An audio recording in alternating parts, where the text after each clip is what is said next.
Hello student, welcome to my channel. देखिए, आज का हमारा जो टॉपिक है वर्चुअल वर्क चल रहा है। वर्चुअल वर्क ये मैकेनिक्स का टॉपिक है। वर्चुअल वर्क से कुछ प्रॉब्लम्स हमने सॉल्व किया है और आज भी एक नया प्रॉब्लम्स लेते हैं। आज का जो प्रॉब्लम होता है हेक्सागन से होगा। इसके पहले हमने आपको प्रोवाइड किया है वो आपका क्वाड्रिलेटरल से था, रोम्बस से था। अब यहाँ पे आपका हेक्सागन है, ये रेगुलर हेक्सागन है। रेगुलर हेक्सागन के द्वारा जो लगने वाला जो फोर्स है उस पे वर्चुअल वर्क क्या है, कैसे फाइंड करना है, उसको ध्यान से देखिए। पहले क्वेश्चन को हम पढ़ते हैं। क्वेश्चन ये आपके टेक्स्ट बुक में कई बार आया हुआ है, खासकर बीएससी सेकंड ईयर के एग्जामिनेशन में। बीएससी सेकंड ईयर का एग्जाम बहुत जल्दी ही आने वाला है और ये थर्ड पेपर बहुत लोगों को बहुत टफ लगता है कुछ नहीं है, लेकिन थर्ड पेपर क्या होता है, मैकेनिक्स एक कंसेप्चुअल होता है। मैकेनिक्स का नाम ही मैकेनिक्स है, तो इसलिए इसमें कंसेप्चुअल अगर कॉन्सेप्ट क्लियर है तो आसान है, नहीं तो अगर कॉन्सेप्ट नहीं क्लियर है तो आपको बहुत टफ लगेगा। इसमें ज्योमेट्री भी यूज होती है, ठीक है। तो इस क्वेश्चन में आपको ज्योमेट्री भी यूज है और ट्रिग्नोमेट्री भी यूज है, अलजेब्रा भी यूज है। अब देखिए यहाँ पे क्वेश्चन को हम पहले पढ़ते हैं। A regular hexagon A B C D E F. एक रेगुलर हेक्सागन है। रेगुलर मतलब क्या होता है, एक सामान्य समबाहु समबाहु कह सकते हैं, एक समान जो है ये रेगुलर हेक्सागन, इसको समषट्भुज कहते हैं। समषट्भुज समषट्भुज या समबाहु regular hexagon A B C D E F, English ही पढ़े तो ज्यादा अच्छा है। Consist of a six equal rod which are each of weight, मतलब 6 इक्वल जो है रेगुलर हेक्सागन है जो 6 रॉड से बनाए गए, ठीक है। वो जिसका सबका वेट जो है कितना है, W है। And are freely jointed together, और वो फ्री रूप से मतलब ऐसे ज्वाइन किया गया है जिसका जिधर वेट होगा उधर वो बेंड हो जाएगा, ठीक है। तो वही कह रहा है jointed together The hexagon rest in a vertical plane, और वो हेक्सागन एक प्लेन पर रेस्ट किया गया है, plane of in AB plane है, is a contact with a horizontal table, जो एक टेबल है उस टेबल पे AB साइड को उस पे रख दिया गया। If C and F be a connected by a lightly string, C और F के बीच में कनेक्टेड एक लाइटली स्ट्रिंग लगा दिया गया, रस्सी लगा दिया गया है, धागा लगा दिया गया है जो कि हल्का है। तो lightly string prove that the tension is W√3, तो उस धागे में जो टेंशन होगा उस टेंशन की जो वैल्यू होगी W√3 होगी, ठीक है भैया। कैसे होगी, कैसे फाइंड किया जाएगा वो आप ध्यान से देखिए। क्वेश्चन आपके बुक में है, टेक्स्ट बुक में मिला लीजिएगा, या तो एग्जांपल होगा या तो क्वेश्चन होगा, ठीक है। लेकिन क्वेश्चन आपको अगर समझ में आ गया है तो इसका स्टेटमेंट समझ लीजिए कैसे लगाया जाता है। क्वेश्चन का सलूशन बहुत आसान है, बहुत छोटा है, बट क्वेश्चन को हम कई बार पढ़ेंगे तब क्वेश्चन का निचोड़ निकलेगा, ठीक है। तो अब देखिएगा क्वेश्चन में सबसे पहले एक रेगुलर हेक्सागन हमने ABCD बना लिया। उन्होंने पहले ही कहा था कि AB जो होगा वो हॉरिजॉन्टल प्लेन या टेबल या किसी चीज पे रखा है। हमने मान लिया NM एक हॉरिजॉन्टल प्लेन है, टेबल है जिस पर AB साइड रख दिया गया है, BC CD DE F। अब इसके बाद F से C के बीच में एक धागा लगा दिया, स्ट्रिंग लगा दिया जिसमें टेंशन T इधर भी लग रहा है, इधर भी लग रहा है, क्योंकि एक समान सब है, एक समान इसका रॉड है, रॉड पर वेट है, तो इसलिए इधर भी उतना टेंशन लगेगा, इधर से भी उतना टेंशन लगेगा, इधर से इतना टेंशन लगेगा। हाँ, अब ये सारे साइड का जितने साइड पे जो रॉड लगे हैं वो रॉड का जो वेट होगा, सारे रॉड का वेट होगा उसके सेंटर ऑफ ग्रेविटी से डायरेक्टली नीचे की ओर लगेगा। सेंटर ऑफ ग्रेविटी से डायरेक्टली नीचे की ओर लगेगा। 6 रॉड है तो 6W हो जाएगा, तो 6W जो सेंटर ऑफ ग्रेविटी से डायरेक्टली नीचे की ओर लग रहा है, ये यहाँ पे GL, ठीक है। तो इसमें मेनली कितने फोर्स काम कर रहे हैं, 2 फोर्स। एक G से लग रहा है 6W और टेंशन जो लग रहा है इस स्ट्रिंग में FC में, ये टेंशन है, 2 फोर्स लग रहे हैं। इसके द्वारा डिस्प्ले 2 फोर्स हैं, तो वर्चुअल वर्क फाइंड करते समय हमें 2 डिस्प्लेसमेंट भी चाहिए। डिस्प्लेसमेंट के लिए हमें कितना डिस्प्लेसमेंट चाहिए, 6W के लिए GL डिस्प्लेसमेंट चाहिए और FC टेंशन के लिए डिस्प्लेसमेंट FC चाहिए। ठीक है, तो आइए पहले हम वैल्यू निकालते हैं। हमें चाहिए GL की वैल्यू। सबसे पहली बात तो ये है कि ये जो साइड है रेगुलर हेक्सागन है, तो हमने मान लिया इस रेगुलर हेक्सागन की जो लेंथ है 2a मान लेते हैं। तो सारे साइड को 2a लिख देते हैं, सब 2a होगा, सारे वैल्यूज 2a होंगे। तो सॉल्यूशन में आएंगे। Solution regular hexagon n regular hexagon A B C D E F में AB equal to BC equal to CD equal to DE equal to EF equal to FA equal to 2a मान लिया भैया, 2a मान लिया गया। अब इसके बाद हमें निकालना है GL की वैल्यू, तो लिखेंगे इन ट्रायंगल BMC, जितना CM होगा उतना ही GL होगा। तो इन ट्रायंगल, और यहाँ पे लेट कर लेते हैं इन ट्रायंगल BMC, जिसमें M जो होगा ऑलरेडी 90 डिग्री होगा और B जो है एंगल B, इसको हमने थीटा में ऐड किया है, तो हो जाएगा हमें परपेंडिकुलर। देखिए ये थीटा है, इसके जस्ट सामने वाला ये परपेंडिकुलर है, ये बेस है, ये हाइपोटेन्यूस है। तो हमें इसकी परपेंडिकुलर निकालना CM, तो साइन लेंगे, तो साइन थीटा इक्वल टू हो जाएगा perpendicular CM perpendicular upon base hypotenuse BC। तो BC की वैल्यू तो 2a है, तो ये 2a इधर आ जाएगा, CM equal to 2a sine theta, और CM इक्वल टू है, CM GL के इक्वल है क्योंकि ये दोनों पैरेलल है और इक्वल भी है, तो यहाँ लिखेंगे since CM equal to GL equal to 2a sine theta. ठीक है, 2a साइन थीटा। एक डिस्प्लेसमेंट आ गया, एक डिस्प्लेसमेंट हमें CF निकालना। CF के लिए क्या करेंगे, अब सबसे पहले हम निकाल लेंगे CG अगर आ जाएगा तो C का ट्वाइस कर लेंगे, या ऐसा करते हैं BM निकालते हैं। जो BM होगा वही NA होगा, क्योंकि रेगुलर हेक्सागन है, जितना इधर होगा उतना इधर होगा, और ये बीच की डिस्टेंस 2a ऑलरेडी दिया हुआ है। ठीक है, BM निकालते हैं, उसी को ट्वाइस कर लेते हैं। तो BM के लिए फिर इसी ट्रायंगल की बात करते हैं,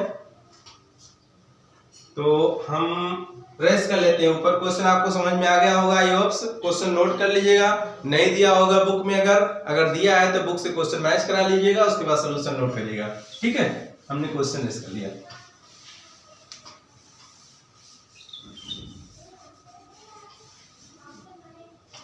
अब इसके बाद लिखेंगे अगेन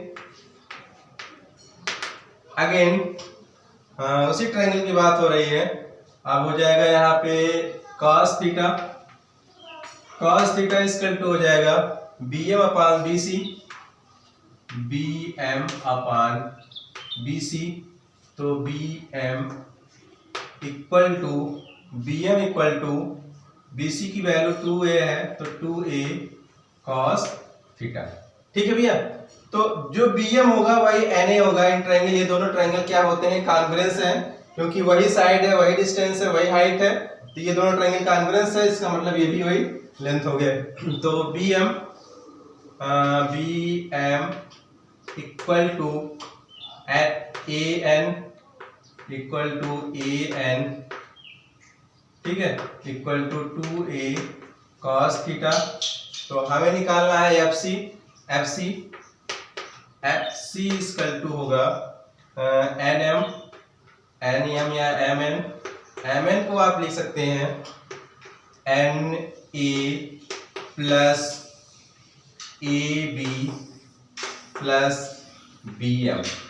ठीक है भैया, तो FC ही रहेगा, और NA और NB दोनों इक्वल है, तो एक जैसे हो जाएंगे। AB पहले ले लेते हैं, AB प्लस 2 2 आपको लिख सकते हैं 2bm, 2bm क्योंकि दोनों इक्वल है तो इसलिए 2bm एक में करके लिख सकते हैं 2bm। अब इसके बाद ये हो जाएगा FC, FC equal to AB, AB की वैल्यू कितनी है, रेगुलर हेक्सागोन है, सबकी लेंथ हमने 2a लेट किया था तो 2a प्लस 2 और BM की वैल्यू आपने निकाला है 2a cos theta, 2a cos theta, ये हो जाएगा FC equal to 2a plus 4a cos theta. ठीक है भैया, चाहे तो कुछ कॉमन हो तो कॉमन कर लीजिए FC, इसमें कॉमन क्या है 2a कॉमन हो जाएगा तो बचेगा क्या 1 प्लस 2 cos थीटा। FC की वैल्यू आ गई और ये CL की वैल्यू आ गई। अब लिखेंगे इन इक्विलिब्रियम स्टेट,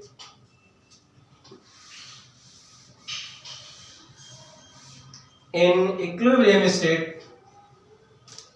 या पोजीशन इन इक्विलिब्रियम पोजीशन। देखो भैया इक्विलिब्रियम पोजीशन में क्या है, अगर ये 6 रॉड है, 6 रॉड जो है रेगुलर हेक्सागोन बना रहे हैं, जब सब में वेट है अगर इसको ऐसे डायरेक्टली रख लेंगे तो ये एकदम अपनी स्टेबल थोड़ा रहेगा, ये दबता चला जाएगा। उसको दबने के लिए अपने शेप को विकृत करने के लिए इसमें एक स्ट्रिंग लगाई गई है, स्ट्रिंग लगाई गई है जो इसमें धागा वाला गया है FC, स्ट्रिंग मतलब धागे होते हैं, स्ट्रिंग लगा दी गई है जो इस पे टेंशन है, टेंशन जो लग रहा है विपरीत दिशा में लग रहा है, ये जो है अपोजिट डायरेक्शन में है, ग्रेविटी से अपोजिट डायरेक्शन में है। इसका मतलब ये है इसका जो फोर्स होगा निगेटिव होगा और ये तो डायरेक्टली ओरिजिन ग्रेविटी की ओर आ रही है तो ये आपका डायरेक्शन पॉजिटिव होगा। तो सबसे पहले लिखेंगे बल होता क्या है, वर्चुअल वर्क में क्या वर्क होता क्या, work is equal to force into displacement, work is equal to force into displacement होता है। बट ये है कि वर्क जो है force, work is equal to force into displacement, but work में यहाँ पे वर्चुअल वर्क फाइंड करनी है तो वर्चुअल वर्क फाइंड करने के लिए क्या करते हैं, वर्चुअल डिस्प्लेसमेंट चाहिए। हमें क्या सा डिस्प्लेसमेंट चाहिए, वर्चुअल डिस्प्लेसमेंट चाहिए। तो इसके लिए हम क्या करेंगे, GL जो है, GL जो फोर्स लग रहा है इस पे डिस्प्लेसमेंट, वर्चुअल डिस्प्लेसमेंट क्या है GL है। तो यहां लिखेंगे 6W del displacement del GL। अब ये देखिए यहाँ पे प्लस होना चाहिए था लेकिन हम माइनस लेंगे क्योंकि यहाँ पे टेंशन की जो डायरेक्शन है ग्रेविटी से अपोजिट डायरेक्शन में है, मतलब अपोजिट से सेंटर की ओर आ रहा है, ग्रेविटी की ओर आ रहा है। तो इसके लिए आपको एक आर्टिकल जब पढ़ाया था तो वहां आपको बताया गया था ये टेंशन की है, जब ये टेंशन अंदर की ओर लगता है तो फोर्स निगेटिव होता है, टेंशन बाहर की ओर लगता है तो फोर्स पॉजिटिव हो जाती है। तो यहाँ हो जाएगा माइनस T डेल, इसकी डिस्प्लेसमेंट क्या है FC है, FC इसकी डिस्प्लेसमेंट है FC इक्वल टू, आप इक्विलिब्रियम पोजीशन की बात हो रही है तो टोटल जो फोर्स होगा, टोटल वर्क डन होगा वो आपका 0 होगा। ठीक है, इक्विलिब्रियम पोजीशन में ये स्टेबल है, बॉडी जो है अपने स्थान पे जैसे का है वैसे ही है, इक्विलिब्रियम पोजीशन पे है जिसका मतलब टोटल लगने वाला वर्क डन 0 होगा। अब जैसे ये दीवार है, दीवार पर हमने तेजी से मार दिया तो क्या है, दीवार गिर गई, नहीं गिरी ना, स्टेबल है, स्टेबल है, इसमें टोटल वर्क 0 है, कोई वर्क नहीं हुआ। तो वैसे ये भी बॉडी आपका स्टेबल है, इसका मतलब ये है इसका टोटल वर्क डन 0 हो रहा है, वर्चुअल वर्क 0 हो रहा है।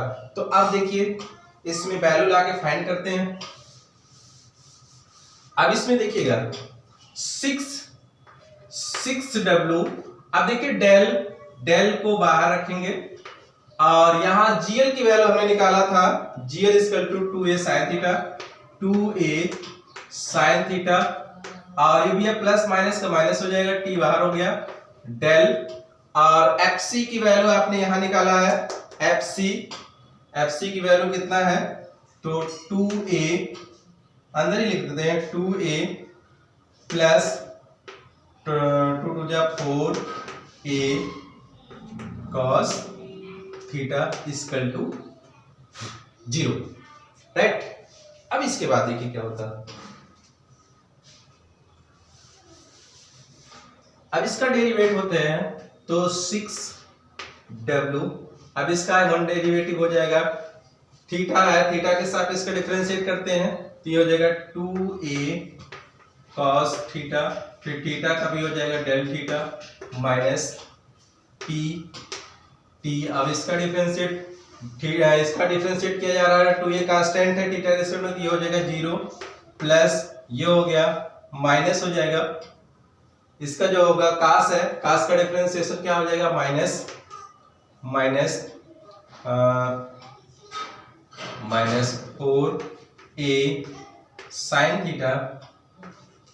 sin theta equal to 0, right. अब इसके बाद 6w 2a cos थीटा, और यहाँ पे भी डेल थीटा रहेगा, del theta equal to 0, del theta equal to 0। इसके बाद तो इसका वर्क डन।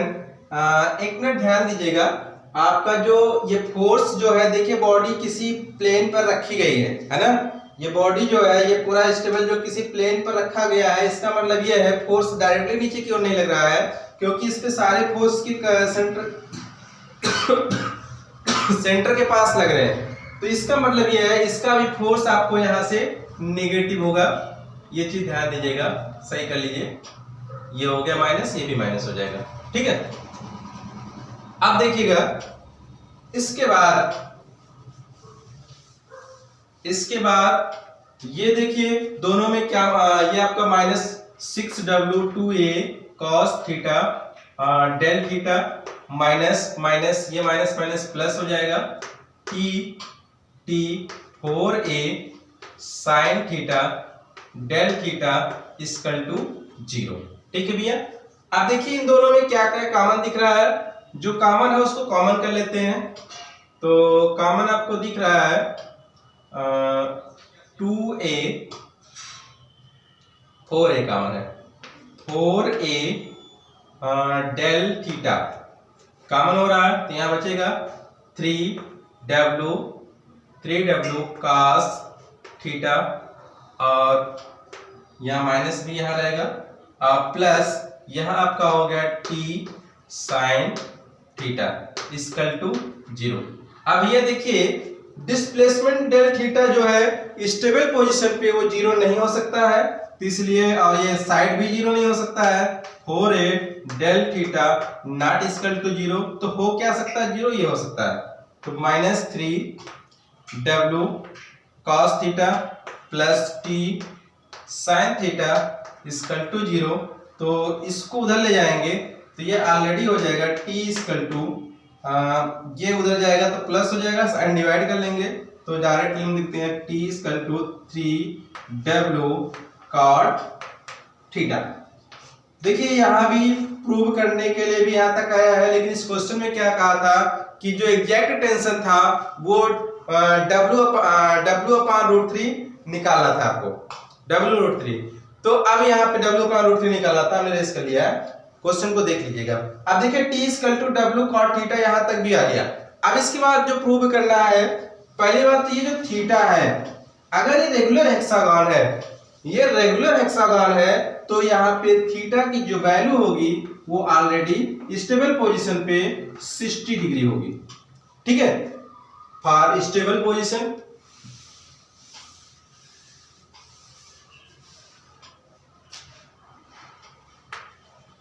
और स्टेबल